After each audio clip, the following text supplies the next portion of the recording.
Dapat pertanyaan lagi dari Bunda Atika yang bingung cara mengatur gaji bulanannya yang tiap bulannya 800.000, cuman gaji ini dirapel menjadi 3 bulan sekali. Sedangkan untuk tanggungannya ada 2 orang dewasa dan 1 anak berumur 6 bulan. Bagaimana sih cara mengatur semuanya?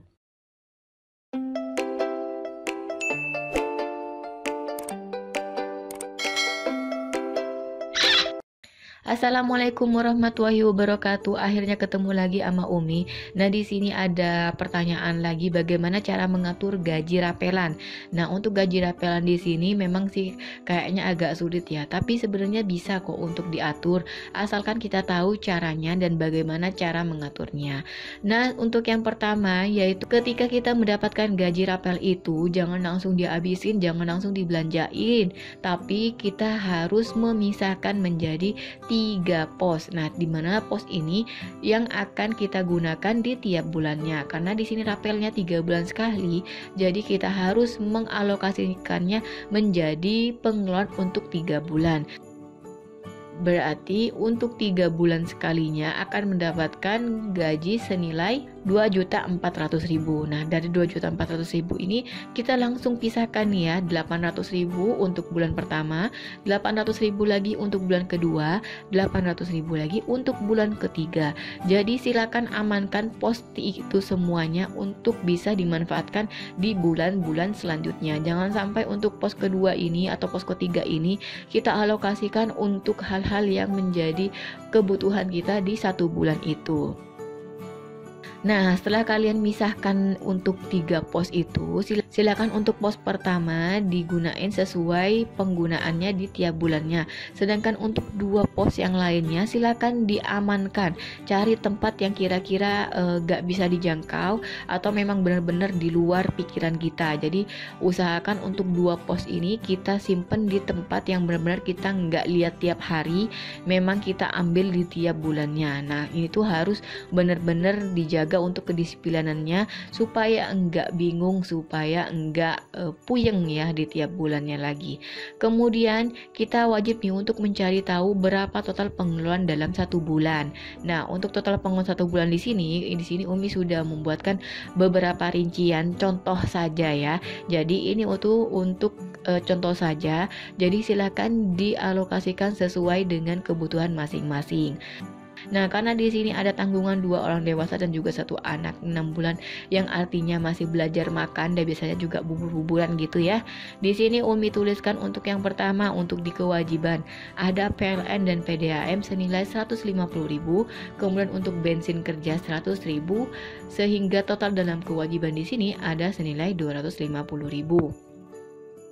Kemudian untuk kebutuhannya sendiri di sini yang pertama ada beras 100.000, untuk biaya bulanan dan juga bayi 200.000, ada untuk belanja ke pasar yang dimana tiap minggunya itu Umi alokasikan 75.000, yang kalau 1 bulan atau 4 minggu kita akan mendapatkan nilai 300.000. Kemudian untuk biaya gas dan bumbu 100.000, untuk tabungan darurat mungkin ada untuk kondangan kah atau jenguk teman kah atau apa ya, kita bisa sisihkan 50.000, dan juga untuk tabungan Umi sisihkan 50.000.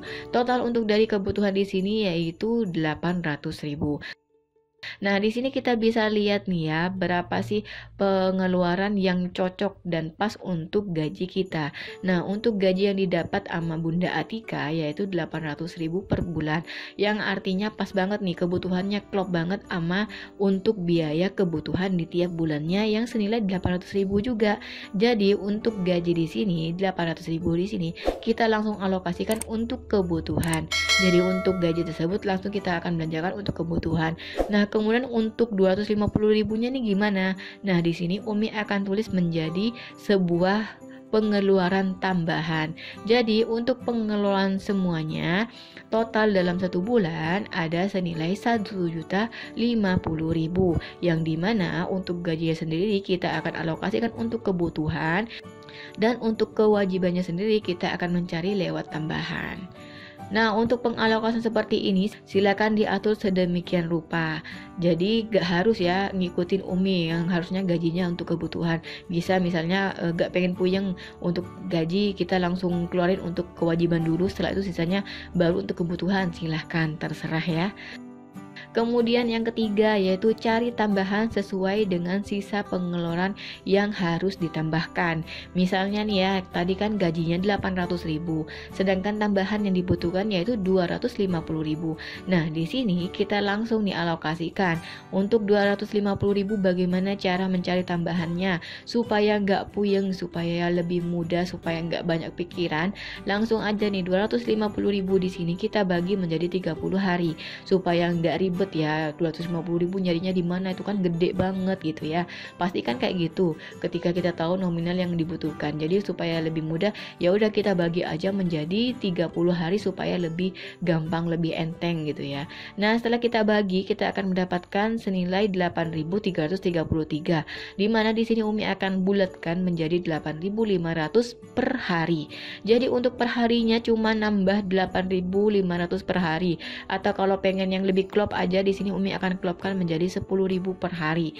Nah, lebih enteng kan ya. Nah, untuk tambahan 250.000 di sini silakan Bunda Atika atau Kak Atika di sini mencari tambahan senilai 8.500 atau 10.000 per harinya. Jadi untuk 10.000 per hari insya Allah enteng ya Kak ya. Mungkin di sini Bunda Atika atau Kak Atika di sini bisa langsung untuk nyuci, ambil cucian baju tetangga gitu ya. Mungkin satu kali aja 20 ribuan gitu, itu kan udah lumayan gitu ya. Atau ngojek nih ya, ngojek atau jadi kurir makanan kah atau gimana, itu kan lumayan tuh ya. Satu kali berangkat mungkin 10.000, itu tuh sudah lumayan untuk mencukupi. Misalnya dalam 5 hari sudah tercukupi 100.000 ya, berarti sisanya istirahat gitu. Jadi ini tuh supaya bunda-bunda semua di luar sana yang mungkin mengalami kesulitan dalam memenuhi sisa dari kebutuhan bulanan itu, ya caranya seperti ini. Kita langsung bagi aja dalam perharinya, insya Allah itu tuh nominalnya itu bakalan lebih ngebuat bunda semakin semangat untuk mencari, dan tentunya nggak bakalan bingung. Jadi seakan-akan itu enteng aja gitu loh ya untuk memenuhi kebutuhan sehari-hari. Oke, sekian aja dari Umi, semoga bermanfaat, semoga ada hal yang bisa dipetik, dan Umi berharap bunda-bunda di sana juga bakalan semakin semangat untuk mencari pendapatan untuk memenuhi kebutuhan. Jangan lupa berdoa dan terus bersyukur. Sampai jumpa di video selanjutnya. Wassalamualaikum warahmatullahi wabarakatuh.